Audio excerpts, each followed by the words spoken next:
क्या आपकी गाड़ी में जो पेट्रोल भरा जा रहा है उसमें 20% एथेनॉल मिला हुआ है? क्या आपको पता भी है? और अगर पता है तो क्या आपको यह भी पता है कि खुद सरकार ने अभी 30 जून को सुप्रीम कोर्ट में इस प्रोग्राम को लेकर के एक ऐसा हलफनामा दिया है जिसके बाद पूरे देश में मानो तो एकदम हड़कंप मच गया।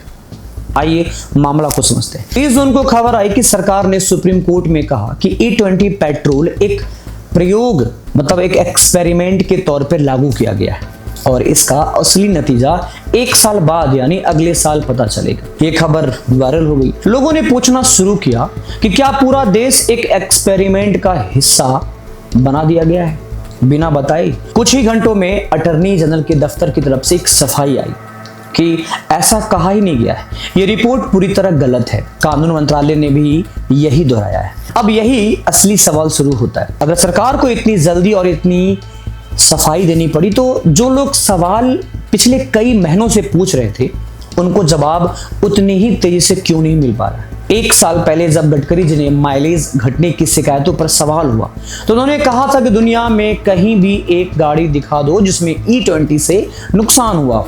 उन्होंने उस पेट्रोलियम लॉबी की साजिश बताया था। लेकिन कुछ ही हफ्तों पहले खुद नितिन गडकरी जी ने यू टर्न लेते हुए मान लिया था कि हाँ, ब्लेंडेड पेट्रोल से गाड़ियों का माइलेज घट सकता है। सरकार ने खुद स्वीकार किया था कि नई गाड़ियों में 1 से 2% और पुरानी गाड़ियों में 6% तक माइलेज की गिरावट आ सकती है। तो सवाल है कि जिस चीज को कल तक लॉबी, अफवाह, साजिश, ये तमाम चीजें बताई जा रही थी सरकार के द्वारा, तो आज सरकार के बयान में सच कैसे निकल आई? पिछले कुछ हफ्ता में एक और अफवाह ने जोर पकड़ लिया है कि E20 पेट्रोल भरवाने से गाड़ी का इंश्योरेंस क्लेम रिजेक्ट हो सकता है।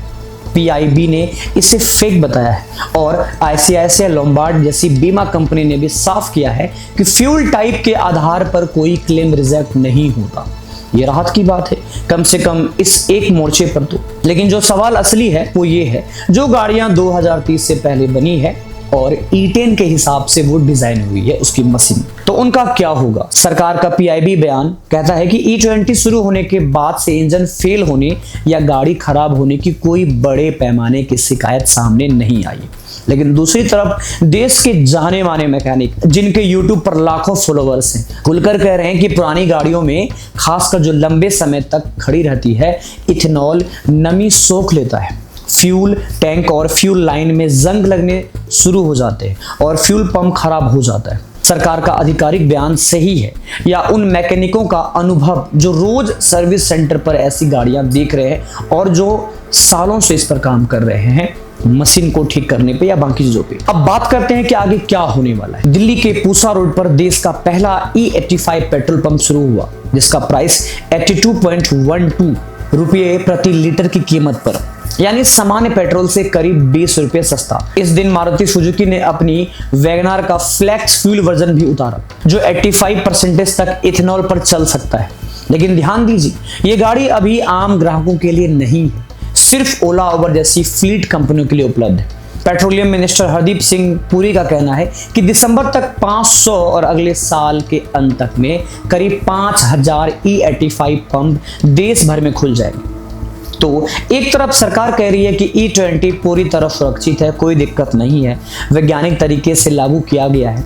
दूसरी तरफ वही सरकार E85 और आगे E27, E30 जैसे और ज्यादा इथेनॉल वाले पेट्रोल की तैयारी में जुटी हुई है, जबकि देश का ज्यादातर गाड़ियां अभी भी E10 के हिसाब से बनी है। अगर सच में कोई दिक्कत नहीं है तो फिर हर कदम पर सफाई, हर हफ्ते नई क्लैरिफिकेशन और अदालत में दिए गए एक और बयान पर इतनी जल्दी खंडन देना क्यों पड़ रहा है? इस पूरे मामले में एक और पहलू है जिस पर बातें कम होती है। इथेनॉल बनाने के लिए भारी मात्रा में पानी लगता है। रिपोर्ट्स के मुताबिक चावल से 1 लीटर इथेनॉल बनाने में करीब 10,800 लीटर पानी खर्चा होता है।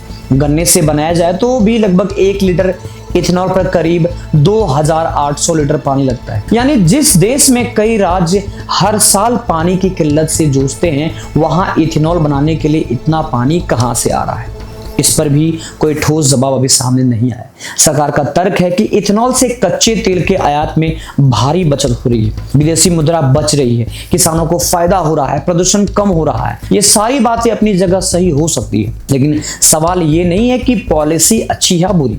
सवाल ये है कि जिस आम आदमी की गाड़ी पर, जिसकी जेब पर इसका सीधा असर पड़ रहा है, क्या उसे विकल्प दिया गया? जर्मनी जैसे देशों में आज भी पेट्रोल पंप पर साफ लिखा मिलता है कौन सा पेट्रोल E5 और कौन सा E10। जब ग्राहक अपनी मर्जी से चुन सकता है, तो भारत में आपको कहीं विकल्प नहीं मिलता है। ना पंप पर बोर्ड लगा है E20 का, ना आपको दूसरा पेट्रोल भरवाने का मौका मिलता है। तो आखिर में सवाल आपसे है, क्या आपकी गाड़ी में भी माइलेज घटा है? क्या आपके पास भी फ्यूल पंप या फ्यूल लाइन खराब होने की शिकायतें आई है? कमेंट में जरूर बताइए, क्योंकि जब तक आम आदमी की आवाज सामने नहीं आएगी, तब तक सिर्फ सरकार का पक्ष और सरकार का सिर्फ सफाई ही हेडलाइन बनती रहेगी। वीडियो पसंद आया तो लाइक करिए, इस चैनल को सब्सक्राइब करके बेल आइकन दबा दीजिए।